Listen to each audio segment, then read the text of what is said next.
Hello. So today I want to tell you about the board game Sprout.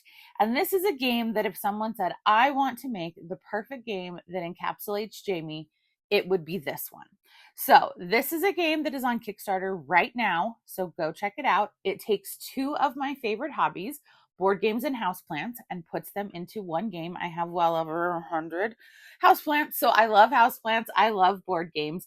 And it takes two things that I love in games, which is push your luck for that risk reward, balanced really well with strategy. So let me tell you how this game works.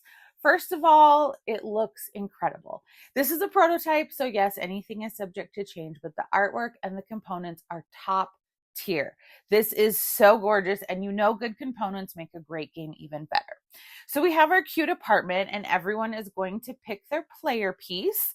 So I'll be the glove because that's green, so I'm hanging out in the apartment.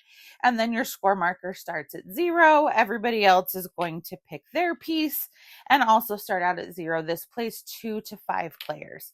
I wish it had a solo mode, but I guess not everything in life can be perfect. So everyone's hanging out in the apartment, and that's where we're going to start with our push our luck phase. We're going to play over 5 rounds, and this is going to tell us where we're at. In round 1, there is no bonus, so we are just going to be right there. Everybody gets a pot that will be in front of them. And this is where you are going to put things that you are gaining during the push your luck phase of the game, or what's called the nutrient phase. If you manage to not bust, then these get to go to your bank. I do wish there was something else to denote your bank, but it's fine.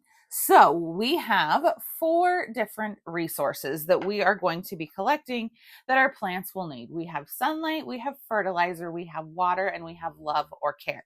So to start the game, you're going to get 1 of each, and that will be in your bank, which is great because you can't lose any items in your bank. And you are going to get 2 green thumb tokens. We love a green thumb, right? Well, if we bust, half of our green thumb tokens become wilted plant tokens, and we actually have to wilt our plants, which we don't love. But if they stay on green thumbs, we can use them to our benefit. So those are our resources. And then our starting hand will have 1 roommate card. And these are basically just special ability cards. Some are one-time use and some give you permanent effects. So you start with 1, and there's ways to get more throughout the game. And then we have this massive plant deck with different plants in it. And it's been really fun for me to see how many plants I recognize, how many plants I have in my house that are in the deck. And the color of the card indicates the points. So all the greenbacks are going to be 3, 2s. They go up to anywhere from 1 to 8 points. So obviously they're going to be more difficult to get if they cost more points, but oftentimes your lower valued plants have an ability on them that, especially if you can play these early, are really going to benefit you through the game. So again, there's that cost benefit. So you're going to start the game with 3 plants in your hand. So this would be my starting hand that I have.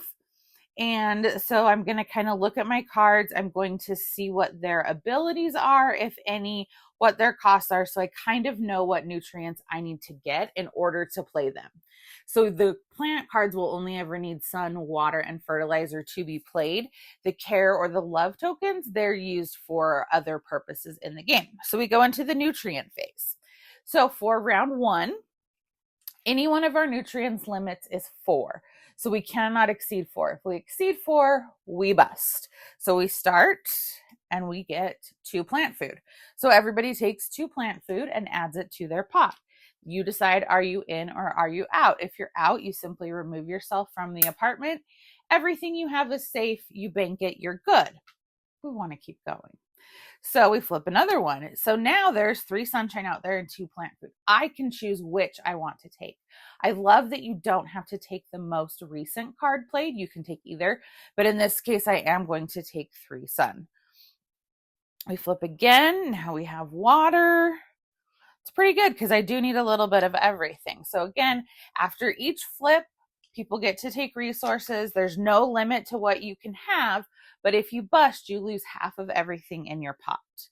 So we keep going. I'm going to take more sunlight.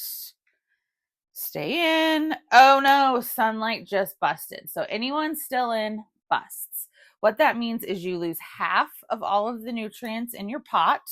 So you're not totally out of luck, and you must flip this to the wilted side. So if you have a sprouted plant, it now becomes wilted. Its ability will no longer work, and you have to pay hearts for it to not be wilted anymore. So that was the first phase. That was the nutrient phase. Then we go on to the sprout phase. And in the sprout phase, you get to take action. So this is where you can play your roommate cards. You can, so I've banked all of this now. I can spend one green thumb. I have to put it back in my pot, which is a risk because they can wilt plants, but I can get any resource I want. I can use the resources that I have to play a plant. So let's say I had enough resources to play something. So let's play this poinsettia. Whenever you add nutrients to your pot, bank one nutrient from your pot. So that is incredibly powerful. So I would pay said resources, and I have that. If I do anything else, if I had enough hearts, I could take another plant from the nursery. If I had 5 hearts, I could take a roommate card. So you have different actions you can take. The next person will do the same, all of that. And then we go on to round 2. And now there's going to be a bonus. We are going to put one green thumb in our pot for every sprouted plant we have.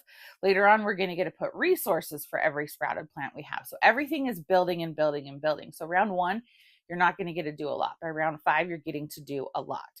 Our nutrient bonus at round 4 and 5 increases to 5 as well. So we just keep going. As we play plants, we're scoring points. As we do other things that tell us to score points, we score points. And then at the end of 5 rounds, you do get a little bit of points for any leftover resources. It's like a 5-to-1 ratio, so it's not great.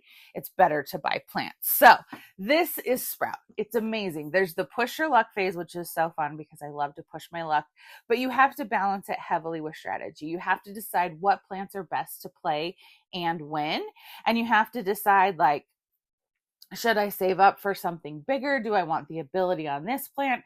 Do I need to get new plants in my hand? Do I need to use hearts so that I can get more roommate cards? It's just a really great time, and it plays in 30 to 45 minutes. So it's easy to be like, yes, let's play again. So I love this game. I cannot wait for it to become a reality. The components, the artwork, everything is top tier. So this is definitely me in a board game, and I would love to know if this is also you in a board game. Also, let me know your favorite houseplant. Give me a like and a follow, and I'll keep bringing you more board game content. Thanks. Bye.